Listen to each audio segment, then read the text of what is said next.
우리는 계속해서 교회의 비전을 함께 나누고 있습니다.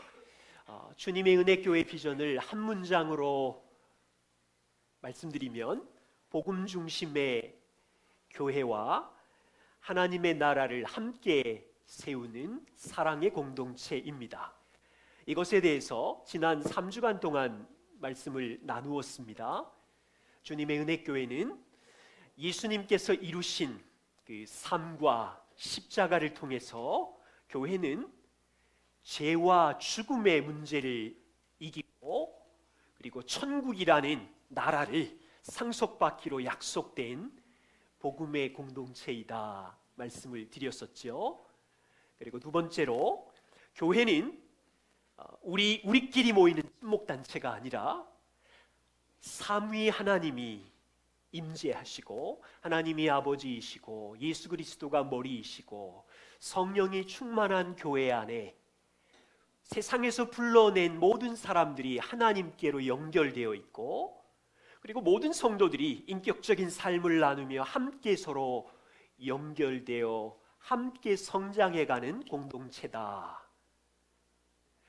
여기에 이것이 진리이면 이 교회가 지켜가야 되는 공동체 시스템이 있어요. 세 번째는 교회는 하나님의 나라를 세우는 공동체입니다. 전략을 말씀드렸죠.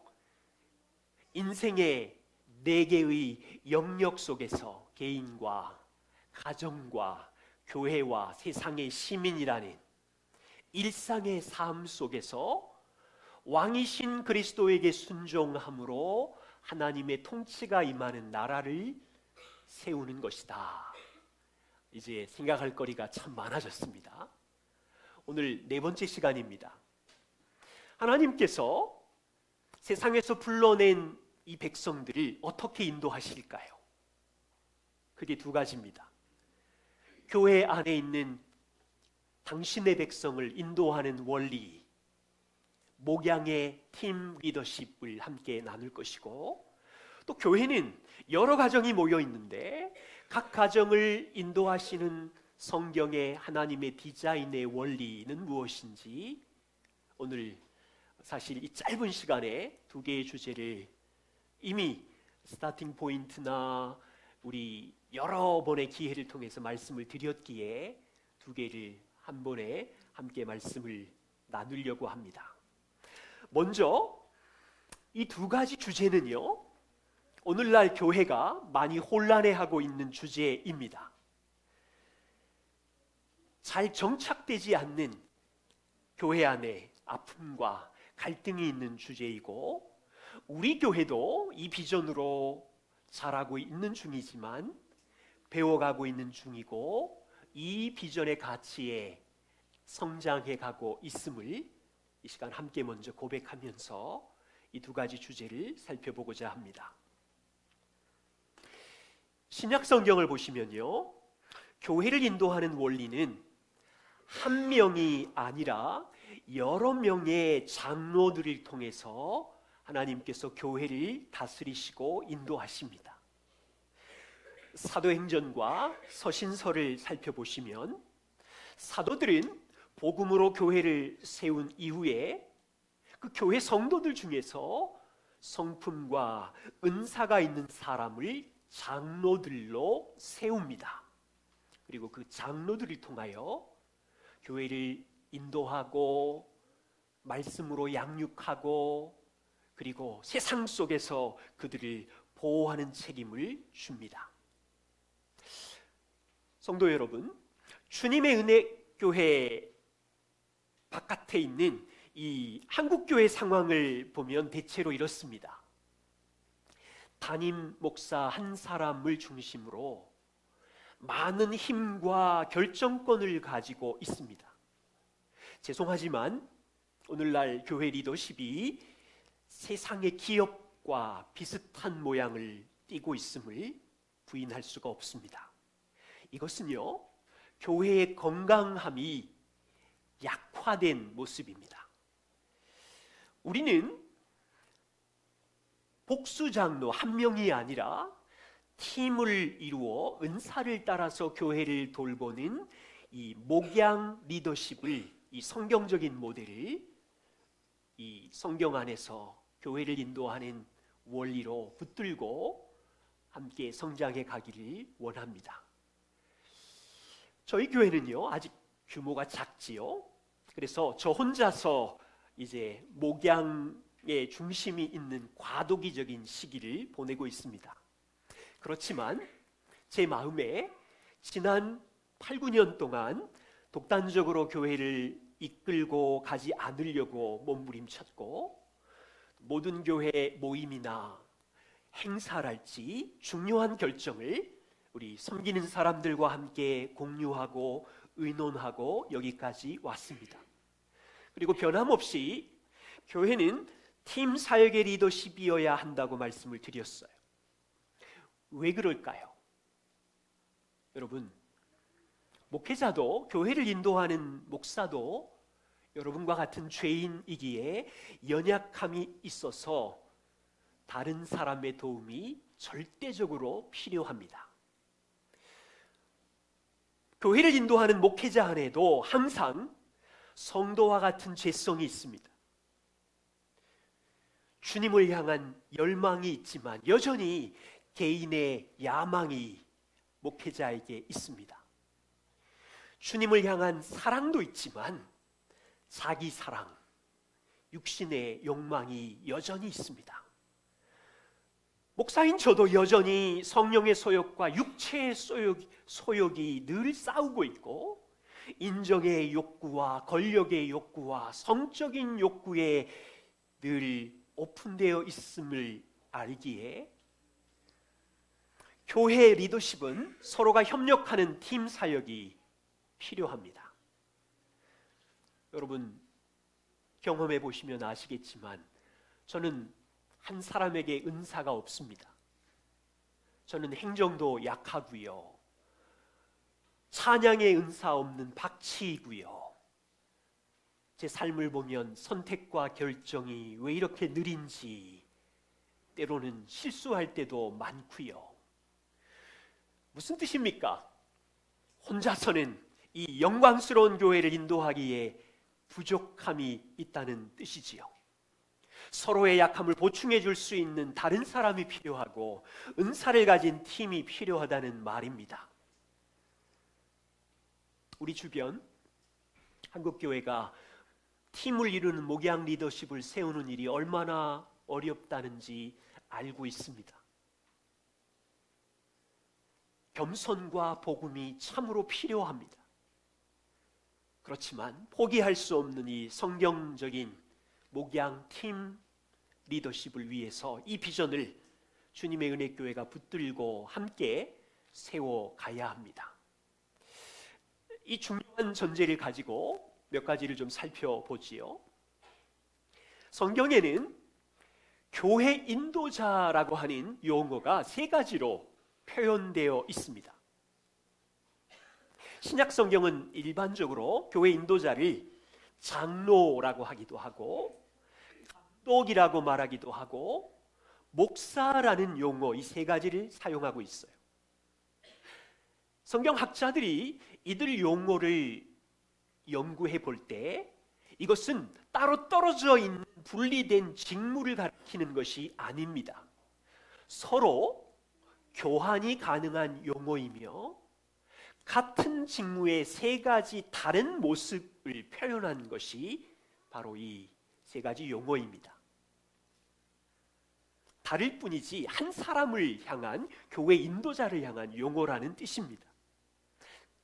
감독이라는 말은 헬라어로 에피스코포스라는 뜻인데, 이것은요 교회의 기능적인 행동을, 또 교회를 치리하고 다스리는 역할을 강조한 용어입니다. 목사라는 말은 포이멘이라는 뜻인데, 헬라어인데 이것은 양떼를 돌보고 양떼를 먹이고 목양의 역할을 강조한 용어입니다. 장로라는 말은 프로스부테로스라는 헬라어 용어인데요, 이것은 이 엘더, 영적으로 성숙한 사람, 성품이 성숙한 면을 강조한 용어입니다. 이 세 가지 용어 모두 다 교회 인도자를 가르치는 말이고 다른 모습을 표현한 것입니다. 목사, 장로의 자격은 성경이 뭐라고 이야기합니까? 다시 한번 말씀드리지만 교회 인도자인 목회자는 여러분과 같은 동일한 죄인입니다. 인간적인 약점이 있고 한계가 있는 사람입니다. 그럼에도 불구하고 목사, 장로는 그리스도인의 삶의 본이 되어야 되고요, 믿음의 모델이 되어야 합니다. 그래서 첫 번째 덕목은 성품입니다. 여러분, 바울이 디모데에게 가르치는 교회 인도자의 자격을 보십시오. 오늘 여러분이 함께 봉독하신 디모데전서 3장 1절과 7절입니다. 잘 보시면 교회 감독의 자격은, 교회 인도자의 자격은 책망할 것이 없으며입니다. 참 두려운 조건이지요. 이 뜻은요, 완전해야 한다, 죄가 없는 상태를 말하는 것은 아니지요. 한 사람이 흠잡을 데가 없이, 더러운 구석이 없이 비난받을 만한 일이 없다는 뜻이지 죄가 없다는 말은 아니지요. 성품의 본이 된다는 뜻인데, 여러분, 디모데에게 가르치는 감독의 성품을 나열한 걸 보십시오.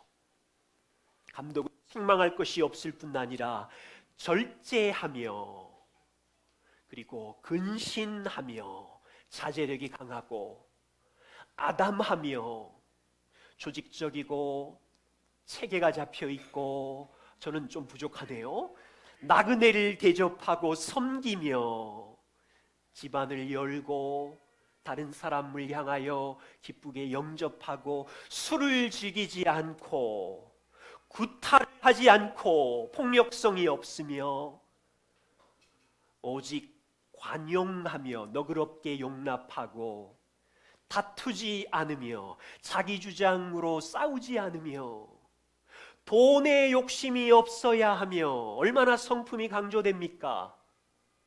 잘 보세요. 새로 입교한 자도 말고, 금방 들어온 새신자 말고 성숙한 사람, 직장에서, 세상 속에서 외인에게도 선한 인정을 받는 자라야 할지니. 보세요. 모든 면에서, 전인격적인 부분에서 성숙한 사람입니다. 이 목록 안에는 이 사람이 무슨 대학을 나왔다, 재산이 얼마다, 목회학 박사를 받았다, 이런 게 하나도 없어요.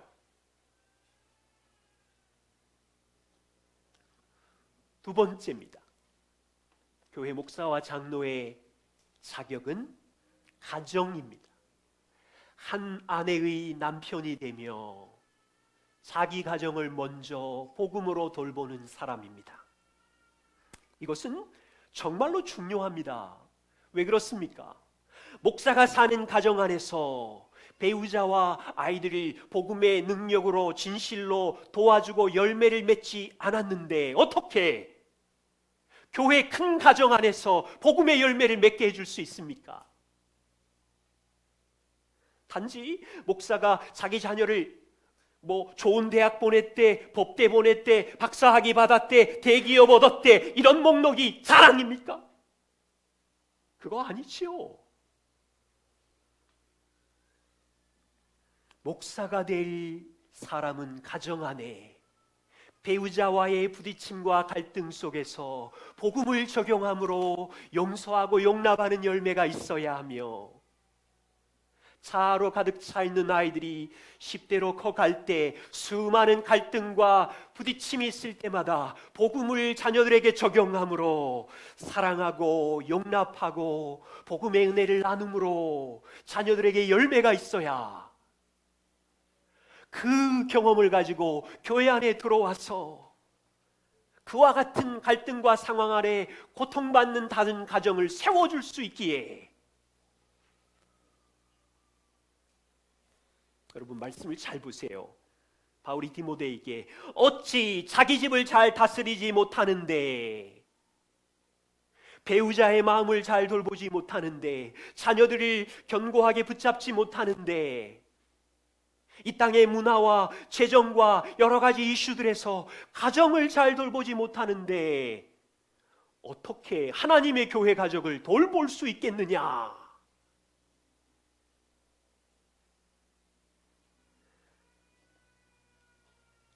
세 번째 자격은 가르치는 은사입니다.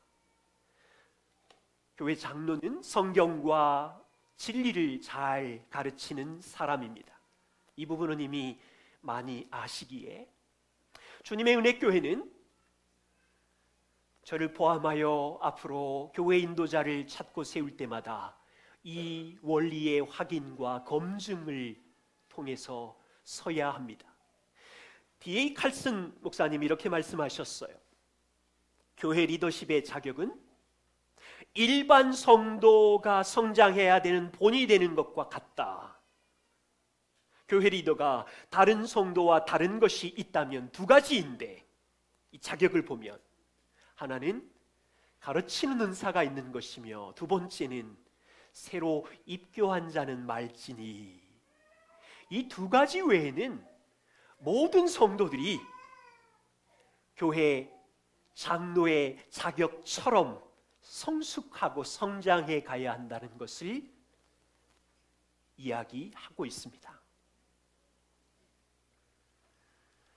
그렇다면요, 하나님께서 당신의 백성, 하나님의 백성을 인도하실 때 교회 안에 교회 인도자를 세우셨는데, 그 인도자의 역할은 무엇입니까? 여러분 보세요. 한 남자가 가정에서, 우리가 네 단어로 함께 마음을 나누었어요. 가정의 한 남자는 가정을 인도합니다. 공급하고 양육합니다. 보호합니다. 사랑합니다. 이것을 한 남자가 가정에서 훈련한 후에 교회 목회자가 되면 이 네 가지, 세 가지 단어로 교회를 진리로 인도해야 하고요, 말씀으로 양육해야 하고요, 세상 속 가치관에서 교회를 보호해야 하고요, 주님이 교회를 위하여 희생하신 것처럼 교회 목회자도 교회를, 양무리를 위하여 희생해야 되는 거예요. 가정 안에서 경험한 이 네 가지 남자의 부르심이 큰 가정인 교회를 향한 목회자의 부르심과 비슷합니다. 그래서 목회자는요, 교회를 인도합니다. 섬김으로 인도합니다. 교회 인도자는 군림하는 자리가 아니지요, 섬김으로 인도하는 자리입니다. 베드로전서 5장 보십시오. 베드로가 초대교회 장로들에게 부탁합니다. 너희 장로들은 하나님의 양무리를 치되 부득이함으로, 이 부득이함이라는 얘기는 억지로 하지 말고 오직 하나님의 뜻을 쫓아 자원함으로, 자발적으로, 섬김으로, 더러운 이득을 위하여 장로로 섬기지 말고 오직 즐거운 뜻으로. 여러분, 성도를 이용하여 자기의 욕심을 챙기는 목회자는 변질된 겁니다. 혹시 제가 주님의 은혜교회 여러분들을 섬길 때 군림하려고 하는 모습이 보이거든, 사역을 챙기려는 욕심이 보이거든 달려와서 말씀해 주셔야 합니다. 변질되지 않도록 성도님들께서 매의 눈으로 확인해 주시고 기도해 주시고 와서 권면해 주셔야 이 교회가 건강하게 함께 자랄 수 있습니다. 두 번째는요, 교회 인도자는 말씀으로 성도를 양육해서 사람을 세웁니다. 하나님은 자신의 교회를 거룩하게 하기를 원하셨고, 그래서 하나님의 말씀을 교회에 선물로 주셨으며, 교회 인도자는 이 말씀으로 성도들을 양육하고 사람을 세웁니다. 디모데후서 4장 1절과 2절을 보십시오. 목회자는 하나님 앞에서 말씀을 전하는 자이고 부활하시고 승천하신 예수 그리스도 심판자 앞에서 그 나라를 두고 항상 하나님의 말씀을 전파하는 자라고 합니다. 그래서요, 이 주님의 은혜 교회에서 전해지는 말씀은 저의 허풍이 되어서도 안 되고 목회자의 떠벌리는 과장이 되어서도 안 되며 하나님 앞과 심판자 예수 그리스도 앞에서 말씀을 전하는 무거운 책임이 있습니다. 세상의 가치에 휩쓸리지 않도록, 세상의 문화와 풍조에 휘청거리지 않도록 진리의 말씀과 복음의 말씀으로 가르치고 양육해야 합니다. 그렇게 할 때 에베소서 4장 11절과 12절을 보시면 하나님께서 교회 안에 목사와 교사를 주셨으니 이유가 무엇입니까? 성도들을 온전케 하고 그 성도들이 하나님의 나라의 일을 위하여 봉사의 일을 하여서 이 교회 그리스도의 몸을 견고하게 세우기 위함이라. 그럴 때 우리가 세상을 섬기는 사람들이 될 수 있겠죠. 세 번째입니다. 교회 인도자는 교회를 잘못된 진리로부터 보호하는 역할을 맡았습니다. 바울이 에베소 교회 장로들을 불러서 떠나기 전에 그들에게 사도행전 20장 28절 31절 이렇게 말합니다. 에베소 장로들에게 이제 내가 떠난 후에 너희 안에, 교회 안에 흉악한 이리가 교회 안에 들어올 것이고 그 흉악한 이리가 에베소 양떼를 아끼지 아니할 것이고 그리고 너희 중에 있는 그 백성들에게 어그러진 말을 함으로 교회를 혼잡하게 하는 일이 있을 것이니 장로들은 교회를 보호해라.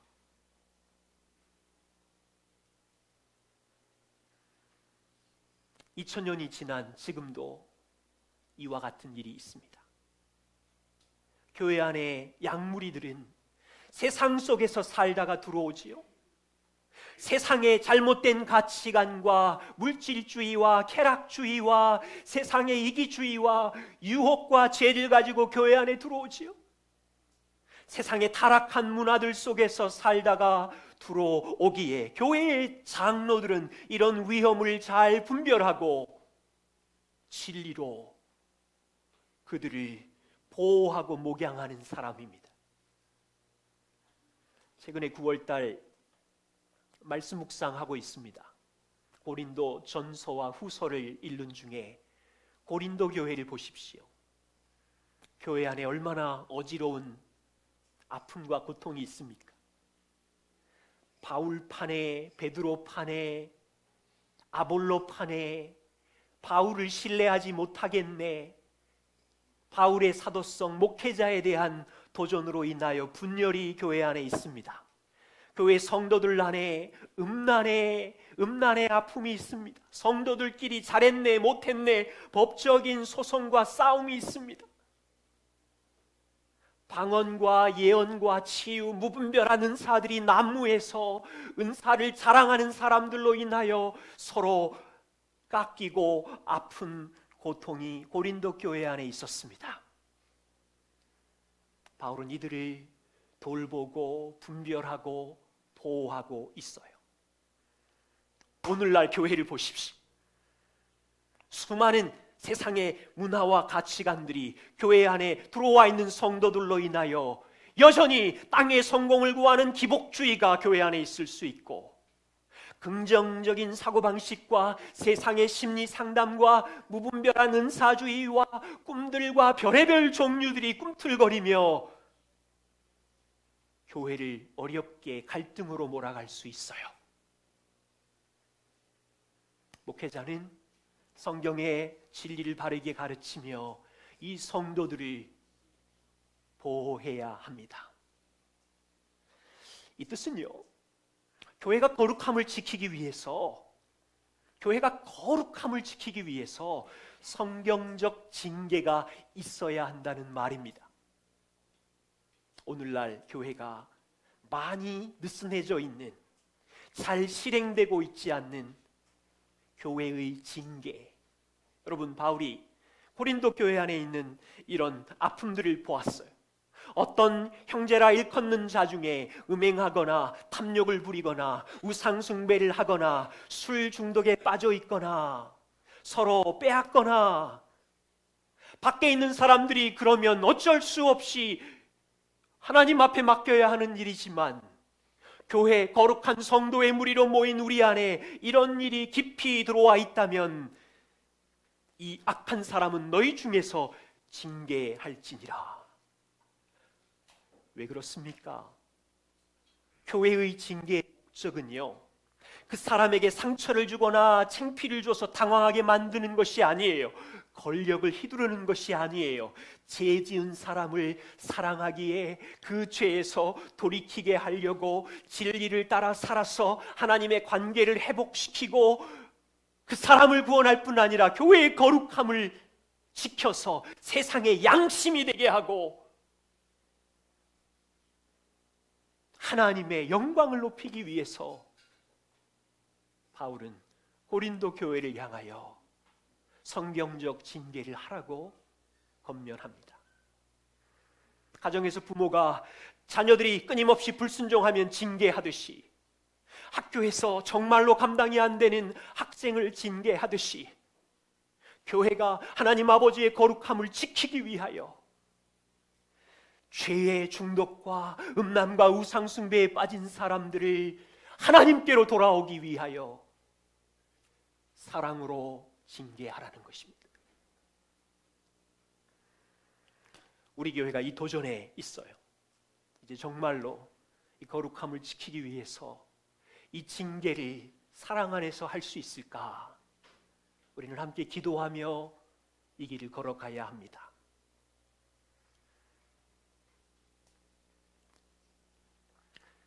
두 번째 큰 원리입니다. 교회라는 큰 가정을 인도하는 하나님의 디자인을 살펴봤고요. 이제 교회 안에 있는 각 가정들을 하나님께서 어떻게 인도하시는지 자주 우리는 말씀을 나누었습니다. 하나님의 원리의 말씀을 따라서. 창세기 말씀을 우리는 살펴봐야 합니다. 하나님은 남자와 여자를 하나님의 형상대로, 남자도 하나님의 형상대로, 여자도 하나님의 형상대로 동등하게 지으셨습니다. 창세기 1장 27절, 하나님이 하나님의 형상, 자기 형상대로 사람을 창조하시되 남자와 여자를 창조하시고, 사람을 창조하시되 남자와 여자를 창조하시고, 바로 앞에 하나님의 형상대로. 하나님께서는 남녀 구별이 없는 중성의 사람을 만든 것이 아니라 하나님의 형상을 따라 두 독립된 사람, 남자와 여자를 만들었어요. 여기서 우리는 중요한 하나님이 사람을 향한 마음을 봅니다. 남자와 여자는 하나님의 형상대로 지어졌기에 가치와 존엄성에 있어서 완벽하게 동등하고 평등하다는 뜻입니다. 남자가 절대로 우월하지 않고 여자가 조금이라도 열등하지 않습니다. 남자도 하나님의 형상대로, 여자도 하나님의 형상대로 지어졌기에 모두 다 존귀하고 동등합니다. 보세요. 하나님의 형상을 닮았어요. 하나님과 아들 예수 그리스도와 성령 세 분은 성품과 완벽하게 동등하고 가치와 존엄성에서 차별이 없는 한 하나님이신 것처럼, 여러분, 성부 하나님이 성자 예수 그리스도를 향하여 너는 내 밑이야, 계급이 낮아, 너는 나보다 부족해 라고 말씀하지 않으시지요. 영원히 말씀하지 않으시지요. 남자와 여자는 하나님을 닮았어요. 그래서 남자와 여자의 가치와 중요성에 있어서는 영원히 하나님 앞에서는 동등하고 평등합니다. 역사 속에서는 남자가 근육이 많고 키가 크니까 여자를 향하여 문화적으로 무시하고 얕잡아 볼 수 있지만 그건 문화예요. 하나님의 눈은, 하나님의 가치는 창조 때부터 영원히 남자와 여자는 똑같이 하나님의 형상대로 지어진 동등하고 평등합니다. 이게 얼마나 놀라운 진술인지를 아셔야 돼요. 철학자가 여성학자가 누가 뭐라 그래도 3500년 전에 기록된 문서 속에 여자의 가치를 남자와 동등하게 하는, 여러분 역사를 보세요. 수천 년 동안 항상 남성이 우월했고 여성을 학대했지요. 여성의 인권과 여성의 존엄이 높아진 건 불과 몇십 년밖에 안 돼요. 그러나 성경은 처음부터 남자와 여자는 하나님을 닮아서 서로 존귀하고 평등하며 서로 동등하다고 선언하셨어요. 또 한 가지는 남자와 여자는 동등하지만 하나님을 닮아 역할이 차이가 있습니다. 하나님을 보십시오. 세 분 하나님은 성품과 인격이 영원히 동등하지만 각자 역할이 영원히 다르십니다. 성부가 성자 위에 질서에서 권위를 가지시고, 성부 하나님은 성자 예수님을 세상에 보내셨고, 성자 예수님은 성부 아버지에게 순종하여 세상에 오셨고 죽으셨어요. 남자와 여자는 완벽하게 동등하고 평등하지만 하나님의 형상을 닮아 역할이 다릅니다. 남편은 가정의 질서에 있어서 아내의 머리가 되며 책임자의 권위를 가지고, 여성은 남성과 동등하지만 남편을 돕는 배필로서의 역할을 감당합니다. 어떤 분은 여자가 왜 도와? 종이야? 돕는다는 뜻이 열등하다는 뜻 아니야, 종이라는 뜻 아니야, 이렇게 말하신다면 정말 짧게 생각하시는 거예요. 성경에 하나님을 돕는 자라 그러시거든요. 하나님, 그분이 우리의 인생을 돕는 자라, 하나님이 우리보다 열등한가요? 부모인 여러분들은 자녀들을 돕는 분이시지요. 자녀들을 돕는 부모이기에 자녀보다 열등한가요? 여성은 남자와 동등하지만 역할 면에서 하나님께서 다르게 지어 주셨습니다. 여러 번 여러분과 말씀을 나눈 주님의 은혜교회의 가정을 인도하는 원리를 말씀드렸습니다. 우리가 사용하는 언어로는 성경적인 남성성과 여성성을 회복합시다. 남자와 여자는 완벽하게 동등하나 역할이 다르기에 서로 한 팀이 되어 상호 보완하며 하나님의 나라를 이루어 갑시다. 여기 계신 남성분들에게 부탁드립니다. 우리는, 남성은 가정의 머리로서 책임자로 부름을 받았습니다. 섬김의 리더십으로 가정을 인도해야 하고요, 가정에 필요한 모든 것을 남성은 공급해야 하고요, 가정을 세상의 문화와 가치관으로부터 보호하고 주님이 우리를 위하여 희생하듯이 가족들을 사랑해야 하는 부르심입니다. 이 시대의 남자들을 둘러보십시오. 이 남성성을 잃어가고 있어요. 세상의 남자들뿐 아니라 교회 안에 있는 남자들조차 이 하나님이 지으신 영광스러운 부르심을 잊어버리고 세상의 남자들처럼 책임 회피와 도망으로 흘러가고 있어요. 주님의 은혜교회가 존재하는 동안 이 성경적인 남성성을 회복하기 위하여 남자와 남자는 도와야 하며 함께 성장해 가야 합니다. 여성들에게 부탁합니다. 남성의 머리됨을 존중하고 지지해 주십시오. 그리고 돕는 배필로 기쁨으로 자발적인 순종으로 그 자리를 지켜 주십시오. 우리 주변 여성들을 보세요. 이 성경적인 여성성을 잃어가고 있습니다. 여러 가지 이슈들이 젠더의 개념을 가지고 싸우고 있는 문화 속에 살고 있어요. 교회 안에 있는 여성을 보십시오. 하나님이 지으신 성경적 여성의 영광스러운 부르심을 잊어버리고 교회 안에도 있는 여성들이 남편을 조종하고 지배하려고 하고 남편의 짐을 빼앗아와서 너무 무거워 지쳐있는 여성들을 저는 자주 만납니다.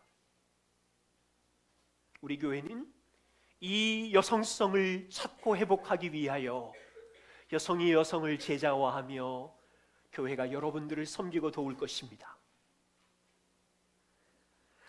자, 우리 교회가 성경 안에서 가정을 인도하는 하나님의 원리, 남성성과 여성성의 원리를 붙들고 있다는 이 뜻은요, 세상의 문화와 가치관에 대해서 반대한다는 의미입니다. 10가지를 찾아낼 수 있겠지만 3가지를 간단하게 세상의 문화에 무엇을 반대하는지 말씀드리지요. 하나는 남성의 우월주의 문화를 반대합니다. 남성의 지배체제 아래 여성을 학대하고 비하하는 문화는 거짓입니다. 초대교회 유대인들의 기도 알고 계시지요? 유대인들이 회당에 모여 하나님, 이방인으로 태어나지 않게 하심을 감사드리고, 하나님, 노예로 태어나지 않음을 감사드리고, 여자로 태어나지 않음을 감사합니다라고 하는 이 고대 문화의 남성 우월주의, 창세기 3500년 전부터 하나님은, 예수님은, 바울은 남자와 여자의 동등한 가치와 역할의 차이를 변함없이 교회에서 가르쳤습니다. 두 번째는요, 최근 이 30년 동안 이 문화 속에 유행하고 있는 여성 평등주의입니다. 이들은 인간을 남자와 여자로 보지 말고 그냥 한 인간으로 보자. 사회가 문화적으로 남성 우월 문화와 여성 차별을 만들었으니, 너무 차별이 심하니 이제는 평등해야 된다. 평등을 너무 강조하는 거지. 우리는 이 부분에 대하여 염려합니다. 남자와 여자의 역할의 차이를 가볍게 여기고 무조건 평등하다는 주장은 성경적이지 않습니다. 여러분, 이 주장이 교회와 젊은이들과 대한민국에 많이 들어와 있음을 보십시오. 세 번째는요, 동성애 문화입니다. 소돔과 고모라 시대 때도 있었고 로마 시대 때도 있었지만 여전히 이 시대에도 힘을 발휘하기 시작했습니다. 2014년 애플 최고 경영자 팀 쿡이, 세상의 최고의 부자 팀 쿡이 나는 동성애자입니다 공개한 거 보셨지요? 미국의 동성애 문화는 성경이 동성애를 제다라는 진리를, 야, 성경은 고대 문화의 산물이야 라고 학자들이 그냥 갑론을박하고 있는 상황입니다. 미국은 이미 2015년 50개 주에서 동성결혼 합법화가 통과되었습니다. 전 세계적으로 동성결혼 합법화를 통과한 국가가 20개가 넘고요. 지금 우리나라의 모습들을 잘 보시면 우리나라도 현재 미국과 영국처럼 동성결혼 합법화 작업이 시작되고 있는 모습을 보십시오. 슬금슬금 일어나는 퀘어 축제랄지 국가인권기본계획을 통하여 인권을 강조하며 동성애의 사람들을 수용한다는 의미로 붙들고 있는 이런 많은 것들을 보십시오. 우리는 생각해야 하고 이 모든 일에 대하여 성경적인 진리를 가지고 기도하고 반대하고 움직여야 합니다. 여러분, 성경을 보세요. 하나님은 창세기 시작부터 여성을 지배하고 폭력적인 남성 우월주의에 반대하셨을 뿐 아니라 남성과 여성의 차이를 인정하지 않는 여성 평등주의도 반대하셨고, 성경은 동성애에 대하여 레위기를 포함하여 곳곳에 하나님 앞에 죄라고 선언하셨어요. 저희 교회가 성경적인 남성성과 여성성의 가치를 붙들고 산다는 뜻은 이제 세상으로부터 손가락질 받고 핍박을 받고 조롱을 받을 각오를 해야 한다는 뜻입니다. 그것은 우리의 고집이 아니라 남자와 여자를 만드신 하나님의 디자인이기에 붙잡고 있는 것이지요. 창조자 하나님이 처음부터 계획하신 것이기에 교회가 존재하는 한 이 진리와 원리를 외쳐야 합니다.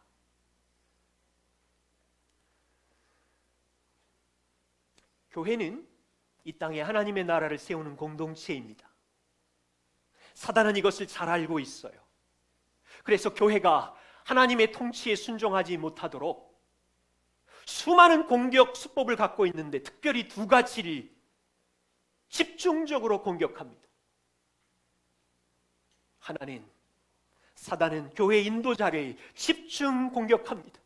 이들이 넘어지면, 이들이 타락하면, 이들이 세속화되면, 이들이 개인의 야망과 물질에 덫에 갇히면 교회는 와르르 무너지게 되죠. 그래서 여러분들 기도해 주십시오. 저를 위해서 기도해 주시고, 가족과 친구와 내가 아는 동료들 중에 교회를 섬기는 목회자가 있다면 그들을 위하여 기도해 주시고, 무너진 이 땅의 목회자들이 회개하고 바른 목양의 리더십을 발휘할 수 있도록 지원해 주십시오.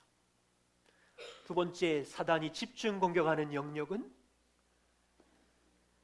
하나님이 통치하시는 가정과 결혼입니다.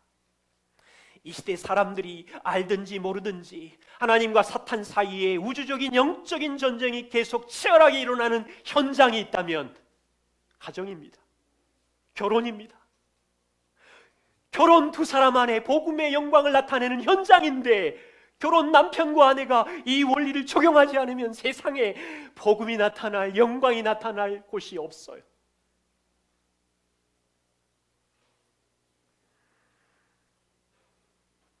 성경적인 남성성과 여성성으로 날마다 왕 앞에 순종하지 않으면 결혼과 가정은 극심한 혼란에 빠질 것이고, 그 가정이 하나님이 통치하는 나라가 되지 않게 되고, 고통스러운 가정이 교회로 모일 때 교회의 건강함도 연약해지기에 세상의 슬픔과 저주는 시간 문제입니다. 저는 주님의 은혜 교회를 통하여 하나님이 백성들을 인도하는 이 두 가지 원리를 붙들고 여러분과 함께 걷고 싶습니다. 아직 과도기에 있지만 팀 살게 목양 리더십이 건강하게 세워지는 교회가 되고, 계속해서 성경적인 창조의 원리에 따라 남성성과 여성성을 이 교회가 양육하고 함께 배우고 성장해 감으로, 여러분의 가정이 존재함으로, 우리 교회가 존재함으로 이 도시와 이 나라에 하나님의 나라가 세워져 가는, 이건 과정입니다. 하루아침에 되지 않습니다. 그를 위하여 이 비전 앞에 저도 섬기고 기도할 것이고, 여러분도 함께 동참해서 이 일에 부르심 앞에 즐거이 기쁨으로 함께해 주십시오. 기도하겠습니다.